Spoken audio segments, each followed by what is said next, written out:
Hello，大家好，我是不随着股市真心分享价值的 Kevin。你们最近好吗？有没有持续的在学习投资理财呢？不知道大家家里有没有一个长辈，他明明身上呢有几千万的资产，但是呢他每个月呢竟然是省吃俭用每个月花费不到2万块钱。那我家的话呢就有2位，一个是我爸，另外一个就是我妈。那其实呢大多数人退休的时候最惨的不是他们没钱，而是呢，他们有钱却活得非常的贫穷。那为什么会发生这件事情呢？主要就是源自于焦虑感。那为什么会有这种状况呢？主要就是因为这些退休人士，他们缺乏一套科学的退休金领钱系统。就因为他们没有这个系统，所以他不知道他们一年可以花多少钱，还会担心自己会不会越花越穷，以及股市大跌的时候呢，他们应该要怎么领退休金，这些呢都是他们担心的点。那在1960年以前出生的朋友，相信大家都心有所感。那 Kevin 自己是什么时候出生的呢？那 Kevin 我自己是在1992年出生的。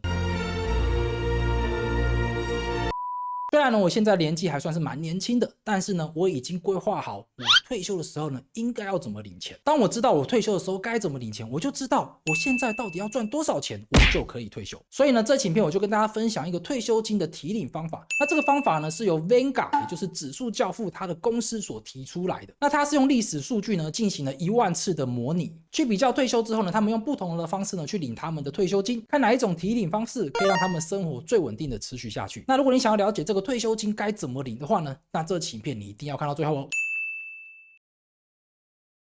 好，那我们讲到退休金的话呢，一定有人想到说，Kevin，那我就买高股息的股票就好啦，我们每年的生活费呢就靠股息过活就可以啦。那这是呢一般投资大众呢第一个会想到的一个方式，但是 Kevin 要跟大家讲的就是呢，这个方法并不是最稳定的。Vanguard 在他这一份退休金的一个报告当中呢，他就明确的表明，我们退休金追求的应该要是追求总报酬，而不是单纯去追求收益率。收益率也就是股息率，因为如果我们投资人过度的去追求那种股息的配发的话呢，那大家想想看，哪一种公司它可以配发很多股息通常都是某一个产业嘛，好像是我们台湾来讲的话呢，就像是传统产业或者像是航运公司，他们才会配发比较高额的股息。那这就会发生一件事情，那就是呢会牺牲我们投资组合的多样性，增加了集中在某一个产业的风险，而且公司配发股息是我们难以控制的。那这个股息如果一次配发很多的话呢，就会影响我们的税务。所以 Vanguard 就是强调，我们应该要去追求整体资产的报酬率，这样我们就可以将我们的投资组合分散在全世界的股票跟债券，这是一个最好的方式，这样更有利于我们投资组合的稳定性以及长久性。那我们就先来看我们台湾耳熟能详第一档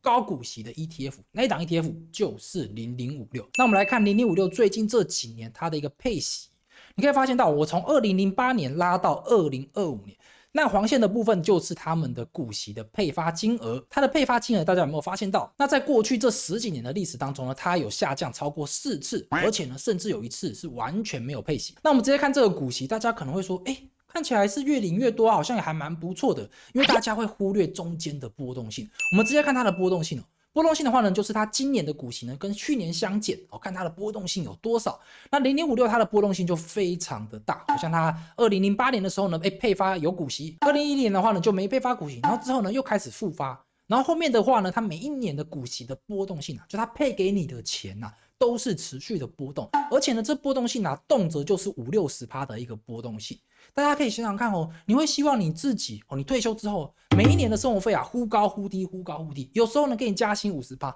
有时候呢又给你减薪20%，你可以忍受这种状况吗？那 Kevin 我自己给我爸妈安排的退休投资组合是绝对不允许发生这种状况，所以0056呢在一开始我在规划退休投资组合的时候呢，就已经从我的名单当中去除了。我们该相信那既然我说0056这种现金的配法这种退休金的配法并不是我喜欢的，那到底要怎么样才是我喜欢的呢？大家可以看下面这几张图，它第一张图就是 Vanguard 它所提出来的这个策略呢，我来进行一个实际的回测。那我是从1996年呢回测到2025年，总共是30年的时间。第一张图的话呢，就是它的最终提领金额，你可以看到我的提领金额从一开始的4万块，然后持续的成长，到后面的话呢，可以来到7万多块钱，就是我每年领到的生活费。那这个提领的波动性是如何呢？我们来看一下下面这个表格，提领的波动性就非常的稳定，它每一年所提领的退休金都是持续的增加。那我相信呢，这个波动性才是大家想要的。我们不想要说一下子领很多，一下子领很少，我们需要的是呢持续稳定的发放，胜过于呢它有一个很高很高的一个波动性。我们退休的时候想要的退休金是它可以让我们一个非常高的能见度。我知道我们明年，我知道我后年可以领多少钱。就算有误差的话呢，也不会差太多，这才是我们想要的一个退休金提领的方式。那这种退休金的提领方式呢，它的总资产呢会变成什么样的状况？我们总资产的话呢，一开始是假设1000万，然后持续呢领了30年，那最终的话呢，它的资产竟然也成长到了1800万左右。那这种退休金的方式，大家比较喜欢，还是你比较喜欢那种高股息这种高波动性呢？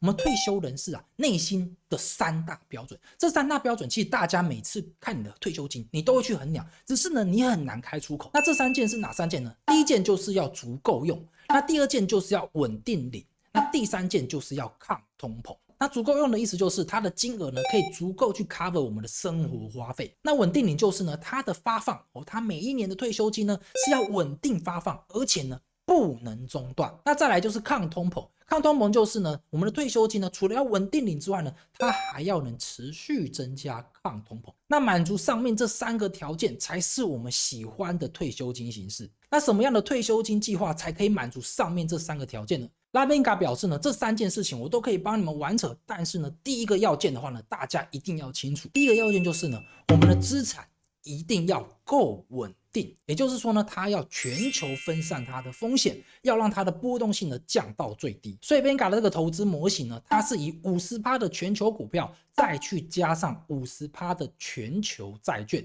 然后每年会进行投资组合再平衡，将我们的退休金投资组合的比例呢，再次回归到 50% 的股票，再去比上 50% 的债券。那这种全球分散的好处就是非常明显嘛，就是它没有单压某一个国家，好像是很多人，我相信荧幕前面的很多人。你自己的退休投资组合一定是一大堆的台股，或者是呢一大堆的美股，没有进行一个全球分散。那没有进行全球分散，真的是非常的危险。我等一下会跟大家提到。那 Vanguard 这个 50% 的股票呢，中间呢是有 60% 的美国的股票跟 40% 的非美的一个国家股票。那债券方面的话呢，就是 70% 的美国的债券，然后呢剩下的 30% 呢就是一些非美的国家债券。那它的债券呢是要符合投资等级以上的债券，所以呢它是包含公司债跟一些政府的债券。那为什么它要进行股债搭配呢？虽然有的时候呢股票跟债券会一起涨，但是呢它在大部分的时间之下呢，它们的一个象性呢是相反的。也就是说，股票涨的时候呢，通常债券不会涨；然后股票跌的时候呢，债券呢它往往会出现一个上涨的状况。所以呢，这种性质呢，就使得股债搭配，它可以使我们的投资组合的波动性呢更加的趋平。那 Kevin 用讲的，大家可能没有感觉，我们直接来看下面这一张图。那这张图就是不同的投资组合，它在历史当中呢，它的最大跌幅。那首先的话呢，深蓝色就是全球的股债组，那就是我刚刚所讲的 50% 的全球型的股票跟 50% 的全球型的债券。然后浅绿色的话呢，就是标普500指数，也就是说呢，它全部都是属于美国的大盘。那我这边有特别标出来3个大崩盘，那分别是2000年的科技泡沫破裂，以及2008年的次级房贷危机，还有2022年的升息风波。那我们先看2000年的，2000年那段时间就是科技泡沫破裂，但是泡沫破裂之后呢，它的股市没有马上探底，而是花了2年的时间呢，美股大盘总共跌幅来到了 44%。那如果是全球的股债搭配的话呢，那时候呢最大跌幅竟然只有 14%， 它的跌幅是不到全部都是美国股票的那种组合的1/3。那我相信呢，这个心态啊，绝对是差非常多嘛。你可以想想看，你旁边邻居1000万呢，全部投资到股市当中呢，然后结果呢，他在2年之内呢，亏到只剩下500多万。你自己呢，虽然也有投资股市，也有投资债市，但是呢，你亏下来呢，你还是有800多万。你不觉得这个心态差距绝对是非常的大吗？那另外一个就是2008年，2008年的话呢，就是次级房贷危机。那时候如果你是全部的美股的话呢，你的跌幅是来到了 50%。然后呢，如果你是全球的股债搭配，你的跌幅只有 27%。大家不要说什么这边是美股啊，台股没有关系大家你可以自己回去拉我们台湾的加权股价指数，你自己去看。如果是我们台股的话呢，它的跌幅是来到了 60% 以上啊。那接下来就是2022年，2022年的话呢，他们差距就比较小了。2022年如果你是投资美国的标普500指数的话呢，它的最大跌幅是来到了 24%。然后呢，如果是全球的股债组合的话呢，是来到了 19%。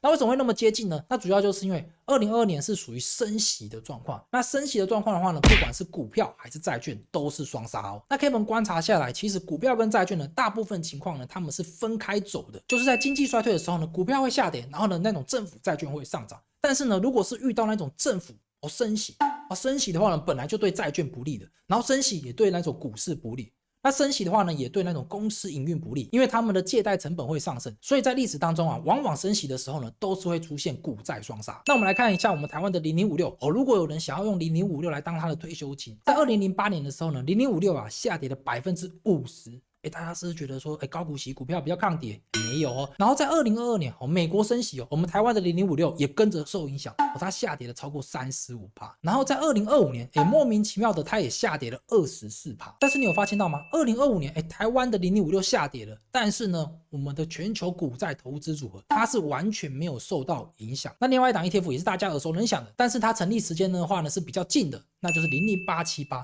哦，它在2022年的话呢也是下跌了22%，然后在2025年的话呢也是下跌了将近20%。所以这边又在体现了，如果我们投资的时候呢，我们只投资在单一个国家市场，好像是你只投资台湾的市场，而台湾的高股息的话呢，那你的退休金所受到的那种波动性啊，它的频率啊，绝对是会比我们全球股债搭配还要频繁哦。那我们提到的这种全球的股债搭配，那基本上呢，我们可以配的股票，全球型的股票呢，可以配美国上市的 VT， 或者是配爱尔兰上市的 VWRA。那这两档 ETF 都是全球分散型的一个股票 ETF， 都还蛮不错的。但是如果以节税方面来讲的话呢 ，BWRA 会是一个更好的选择。那另外一个就是全球的债券搭配。那全球的债券搭配的话呢，就可以使用 BNDW。那 BNDW 它就是在美股上市的一个全球债券 ETF。那以上这几档 ETF， 如果你要买的话呢，你可以使用我们台湾的复委托，或是像我一样使用 IB 银透证券这个美股券商进行购买。那我会使用 IB 银透证券，主要就是一些爱尔兰的绝税型的 ETF， 用一般的美股券商，好像是 First Trade 或是嘉信证券是买不了的，因为 VWRA 它是在英国伦敦证券交易所所上市的，那使用 IB 银透证券才可以在此购买哦，因为 IB 银透证券它可以购买几乎全球的股票跟债券。好，那我们光有这些投资组合当然还不够嘛，这个投资组合只是跟我们讲，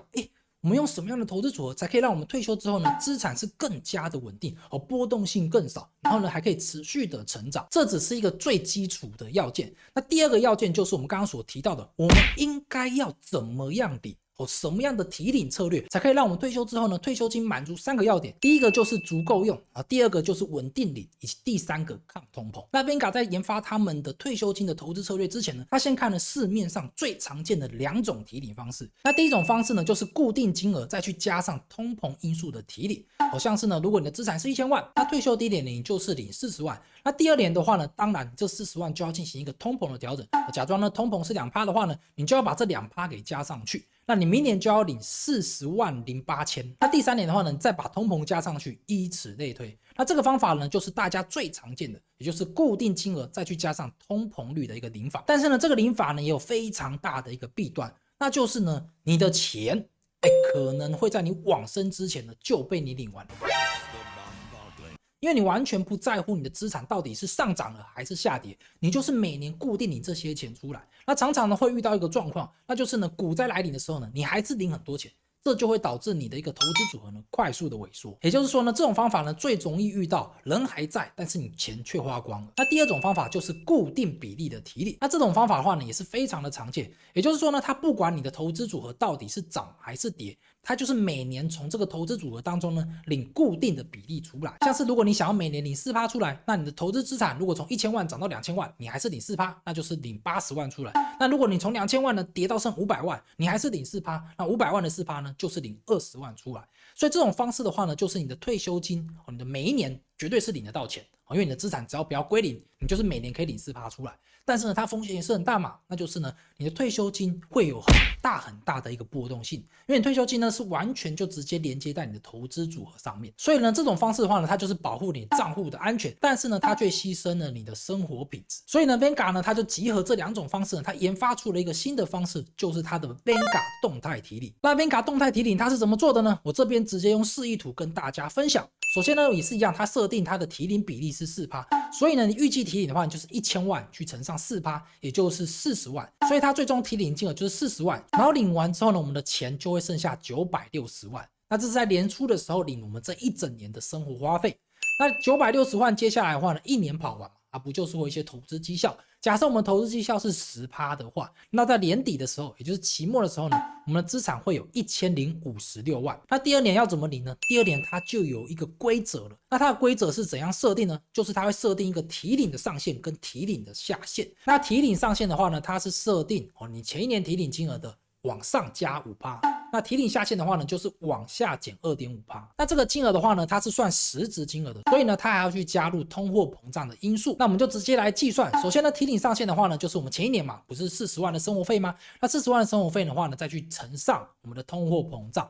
那通货膨胀的话呢，我假设是 3%， 所以我们这边就乘上 1.03。然后呢，提领上限是 5% 嘛，所以我们这边再去乘上1，再去加上 5%。所以呢，我们的提领上限是多少？就是42万1000块。那提领下限是多少？提领下限就是上一年的40万，再去乘上通货膨胀的因素，就是 1.03， 再去乘上下限嘛，就要减 2.5%， 也就是再去乘上1，再去减掉 2.5%， 那计算出来就是 40.2万。那这就是我们第2年提领金额的上下限。那我们预计提领的金额是多少？就是我们期初的资产就是1056万，再去乘上通货膨胀的因素就是 1.03， 再去乘上 4%， 那这样乘出来的话呢，就是 43.5万。那这 43.5万本来就是我们应该要提领的金额，但是呢，它不能超过我们刚刚所设定的上限跟下限。那很明显的，这 43.5万它是超过了上限，所以呢，我们最多就只能领 42.1万。所以我们第2年的生活费就是 42.1万。那最终呢，提领后的余额就是1013.9万。那第2年年初我们领完钱之后呢，它当然要有一个投资绩效嘛。那假设第2年的投资绩效呢是下跌了 40%，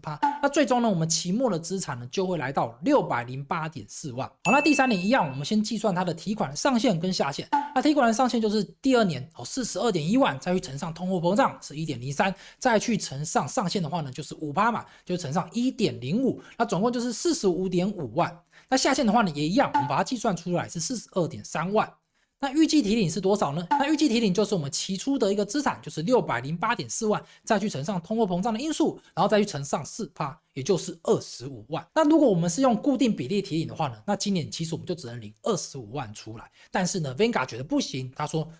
25万太低了，对我们的那种退休生活影响太大了。所以呢，它有一个设定一个下限嘛，那下限是多少？ 42.3 万。所以呢，第3年可以领多少钱？第3年就是领 42.3 万出来。所以你有没有发现到，在股灾来临的时候啊，虽然呢股市我们总体资产下跌的非常的多，但是呢我们有设定一个下限值，那我们第3年生活费依旧有微幅上升的状况。好，那这样子第3年提领完之后呢，它的提领余额就剩下 566.1 万。所以你有没有发现到 Vanguard 这种方式的话呢，它其实就是固定比例加上固定金额的一种混合型。它也是一样嘛，就是会设定一个比例，但是比例的话呢，它是一个预计提领的比例。然后呢，金额的话呢，它有设定一个上下限，它不会让我们退休金的一个波动性太大。那以上就是 Vanguard 它的动态退休金提领策略，它的一个操作模式。那接下来呢，它就拿它的操作模式跟其他的方式来进行对比，就是我们前面所讲到的固定金额跟固定比例。那它的参数就是起始资金的话呢是100万，然后呢股债比的话呢也一样是5:5，然后呢退休年间的话呢是35年，但是呢它的提领率呢就上升到了 5.5%。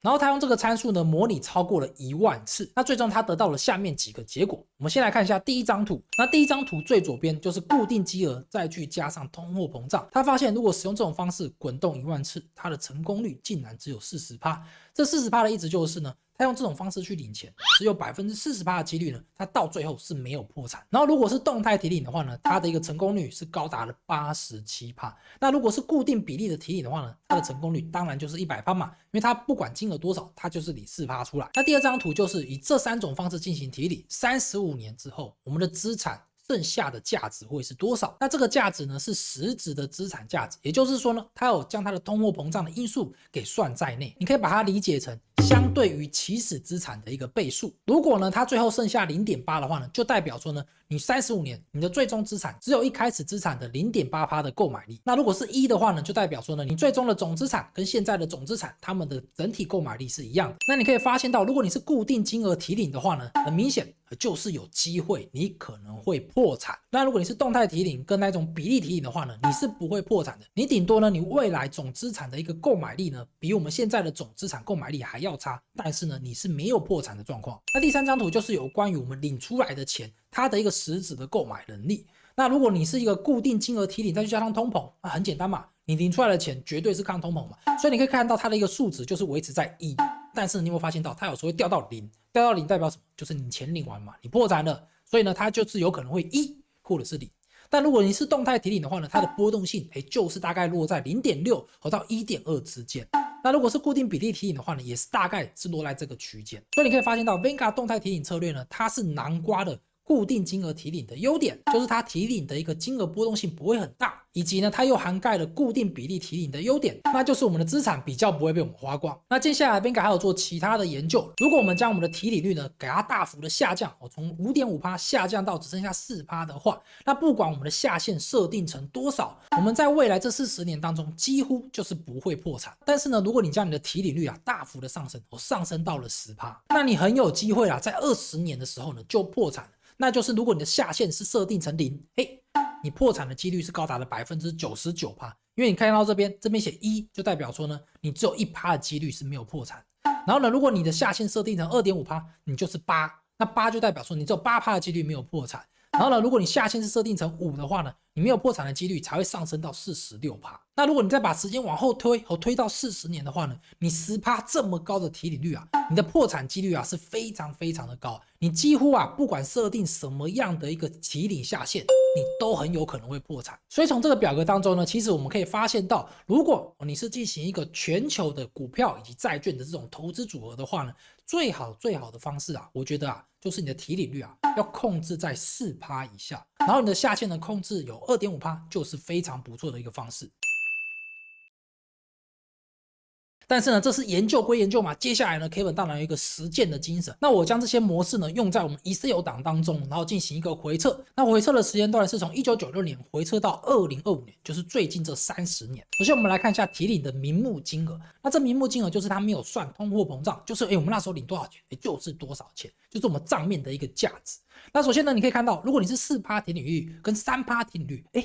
他们的名目提领金额都是一样，持续的上升。不过呢，有个差别就是呢，4% 提领率呢就是红线它的提领的金额呢，那个成长速度会比较缓慢。大家可以想到嘛，那你领比较多钱出来，那当然你剩下的钱比较少，那你的成长动能当然就会比较差。所以呢，你可以发现到，如果你是 4% 提领率的话，你到晚期的时候呢，其实你的资金的话呢，会慢慢的变 3% 提领率给追上来。那如果我们只看名目的提领金额是不准的，因为我们还要看通货膨胀嘛。因为如果你今年领100块，你明年虽然领101块，第二年领102块，第三年领103块，请问你会不会觉得你的资产有增加？回答我 ！Look in my eyes。我相信你一定没有感觉嘛，因为你会觉得说，3年后如果只有103块，那他能买的东西绝对不到我们现在100块钱可以买的东西嘛。所以呢，它有一个叫做实质，就是实质提领金额是多少，这才是我们重点要观看的。那我们最终提领金额它的实质价值是多少呢？我将它的通货膨胀的因素给算进去，你可以发现到。4% 提领率，虽然它一开始你拿到了4万块钱，就是用我们预设我们投资的资产一开始是1000万，你一开始拿到4万块钱，但是呢，你的金额你的实质价值竟然是持续下降。为什么会持续下降？因为我们领很多钱出来，就导致我们资产它增值的那种金额就变得比较少。那我们将一直领，那我们资产越来越小，就会变得没有抗通膨的状况。所以呢，4% 提领率的话呢，我们越花呢，其实我们是越穷。就算呢，我们领到的钱是看起来变多，但是它的整体的购买能力是下降。那 3% 提领率就不一样啦。虽然我们一开始拿的钱比较少，只有30万，但是呢，我们之后拿的钱它的一个实质购买能力是有持续上升的。那在25年以后呢，3% 提领率他拿的这些钱，他的购买能力就已经超过了 4% 提领率了。那除此之外的话呢，我们还要看一下期末资产嘛。为什么会发现到 4% 提领率他领的钱越来越少呢？我们就可以从期末的名目资产就可以发现到。4% 提领率，因为我们领的钱比较多，所以它剩余的资产呢就会成长比较缓慢，也就是红线的部分。那 3% 提领率的话呢，它的资产就可以持续的成长，它的成长动能是比 4% 还要高的。那一样，我们把这个资产的名目价值呢，把它换算成实质价值。也就是扣除通货膨胀的因素之后，那我们可以发现到 3% 提领率它的资产价值基本上就是维持在1000万以上，也就是20年之后呢，我们的总资产的购买力并没有小于我们现在总资产的购买力哦。但如果你是 4% 提领率的话呢，你可以看到红线的部分，虽然你的总资产好像看起来越来越多，但是呢，它实质的购买能力却是持续的下降哦。那接下来就衍生出了一个问题，这个问题非常的关键，大家一定要回答出来。这个问题就是，你希望你刚退休的时候，一开始过得比较爽，想要出国旅游，但是呢，你到晚年的时候呢，钱会变得比较少，就一直待在家里。还是你希望你一开始退休的时候呢，过得比较稍微拮据一点，但是呢，你到老的时候呢，可以留下更多的钱，让自己比较安心。你会希望哪一种？那这2种的话呢，就是一个是属于4%策略嘛，4%策略就是你想要一开始刚退休的时候呢，就过得比较爽，那就是使用4%策略。但是呢，如果你是希望你自己刚退休的时候呢，也没有想要过得很爽，你希望你晚年的时候呢，资产的价值还是要保留的话呢，那你就是要选择3%的策略。那你自己会怎么样规划呢？欢迎你在下方留言跟我分享你的看法。那 Kevin 我自己会是用什么样的策略呢？我这边跟你分享我自己的一个人生观啊。首先呢，我的人生观非常的简单哦，我就是觉得儿孙自有儿孙福，我们应该传承给下一代的不是金钱，是责任跟我们的智慧。因为我觉得我的存在呢，就是要让我的小孩尽可能的赢在起跑点，所以他刚出生的时候呢，会给他尽量多的资源，让他可以培养更好的技能。后续的话呢，当然是要靠他们自己打拼。我不希望让我的小孩子满脑子就想到说啊，我有一个很富有的爸爸，等他往生之后呢，我就可以继承他的1000亿遗产。那他们如果有这种想法，他们就会耍废。我不希望我的小孩出现这种状况，所以大家应该会知道我会怎么样去安排我自己的比例吧。好，那上面跟大家分享这个策略，如果你真的想要执行起来的话呢，接下来我会跟你分享我这个 Excel 表格。那这 Excel 表格就是我已经将 Vanguard它的这个投资策略，它的所有的逻辑我都把它写进去了。接下来，如果你使用这个表格，你只要简单的去改写上面的数字，你就可以进行回测来安排你未来的退休金的规划。那这个表格当然就是你不用填写任何资料就可以免费的下载。我将这个表格呢放在下方的置顶留言栏当中。那接下来我就跟大家演示这个表格要怎么使用。那如果你对这个表格没有兴趣也没关系，你可以将这期影片分享给其他正在规划退休金的朋友，相信会对他们非常的有帮助。好，首先我们先看一下这个表格。这个表格的话呢，它浅黄色的部分就是我们可以进行调整的一个参数，像是我们可以设定我们一开始的资金是多少，然后这边就设定1000万，然后呢，我们初始提领率是多少？你想要设定3%，你想要设定4%，看你要怎么设定都可以。那下面这边的话呢，就是你的预计每年的通货膨胀率，那我这边的话呢，设定为3%。那下面这边的话，你可以设定你的一个天花板，那天花板就是我们刚刚所讲到的上限。那你也可以设定你的地板，也就是我们刚刚所讲到的下限。那这边的话呢，都是照 Vanguard 他们这个论文当中所提出来的，就是一个上限5%，下限的话呢是-2.5%。那旁边的话呢，可以进行一个资产配置。好，因为资产配置的话呢，我们不是2个，因为 Vanguard 这个报告当中，它的股票它是以60%的是属于美国的股票，然后呢40%的话呢是属于全球的股票，所以我这边的话呢就是设定30%的一个美国的股票，那这边的话呢就是 VTSN 这是美国股票，那这个是美国大盘的一个基金，那下面这个 VGTS 它是全球股票的一个基金，那接下来就是美国的债券跟全世界的债券，它的比例的话呢我都列在旁边这一边。好，那当我们把上面这些数值都填好之后呢，下面这个表格它就会自己跳出来，帮我们进行一个换算。首先最左边这一栏的话呢，就是年份，从第1年到第30年，我们都把它给列出来。然后呢，是我们的组合的一个总报酬率。那这总报酬率会随着我们上面调整的资产比例不同，然后使得它的总报酬率不一样。那接下来的话呢，就是期初的名目的资产，我们一开始设定的话呢是1000万。那通膨因子的话呢，就是它会进行一个调整。如果我们前面设定3%的通膨率，那这边通膨因子就会跟着一起调整。好，那接下来的话呢，就是实质的价值。首先的话呢，就是地板的实质的价值跟天花板的一个实质的价值都会列在这一边，然后以及我们预计提领的实质价值，还有最终的话呢，我们会提领的实质价值，我们都把它给列出来。那这最终提领的实质价值就会从地板、天花板跟预计提领当中呢，去取一个数字出来。然后我们再往右边滑，可以看到名目价值，那就是地板的名目价值跟天花板的名目价值，还有预计提领的名目价值以及最终提领的名目价值。那这名目价值就是没有扣除通膨的，所以呢，它的一个价值就是我们真的拿到了多少钱。那实质价值呢，它就比较像是我们的购买力的感觉。所以呢，很明显的可以看到，名目价值它的一个提领金额，它都会持续的上升。但是呢，你实质价值的提领金额，它不一定会上升，因为呢，它是将我们的拿到的钱，就是名目价值呢，有进行一个通膨换算，换算成我们当下现在的一个购买力。那我们直接找一个最简单的例子，像是第30年之后呢，我们的名目，就是我们可以拿到的钱，有776279，就这笔钱入账。但这笔钱呢，相对于我们现在30年后的77万，相对于我们现在是多少钱？它有帮我们换算，就是实质我们现在大概是32900块钱哦。好了，这表格后面这边就有提领后的一个投资余额，还有资产末期的一个价值是多少，以及资产末期它的一个实质价值是多少，这边都有把它给列出来。好，你再往右边滑，你可以看到资产1的报酬、资产2的报酬、资产3的报酬跟资产4的报酬。那这4个报酬就是我们刚刚所介绍到的4种不同的一个投资部位，它们的报酬率是多少，你把它给贴上来，那它就会自动进行一个换算。所以呢，你可以自己去找任何一个投资标的，像之前讲找0050，你就可以把0050过去这几年年它的一个投资报酬率把它给贴下来，它就会自动帮我们进行换算咯。然后接下来呢，我们就把这个表格往下面滑，这边有几个图就是我们刚刚影片当中所介绍到的图，好像是最终提领VS 年份，或者是最终提领它的实质价值 VS 年份，或者是资产价值去 VS 年份都有。所以呢，大家可以使用这个表格自己去操作这些参数，你就可以知道说，如果遇到股灾的时候，我们的资产表现会是如何，那我们提领的金额会是如何哦。好，那这表格基本上就是这样子使用。那如果你有兴趣的话呢，就可以直接在我们下方的资讯栏不用填写任何资料就可以下载了。那如果你有疑问，也可以在我们 YouTube 下方进行留言。那我自己也会使用 iBIN 通证券这个券商来进行购买。那如果你对 iBIN 通证券有兴趣想要使用它来购买的话，也可以先加入我们的 iBIN 通证券中文交流区。那这个交流区呢是由我所创办的，那目前人数的话呢接近1万人。那你可以先加入这个社团，看大家是如何使用这个券商，再决定要不要使用哦。那如果你想要直接进行 iBIN 通证券的开户，你可以看我上面的这期影片教学。那就算你是一个完全的美股新手，也可以马上上手哦。好，那我是不随着股市真心分享价值的 Kevin。如果你觉得这期影片对你有帮助，别忘了点个赞再走。那 Kevin 持续出不易，Kevin 非常需要你支持。我们下期影片见，拜拜。我手机，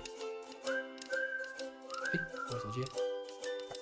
不见了，1056减到420多少？319是这样吧？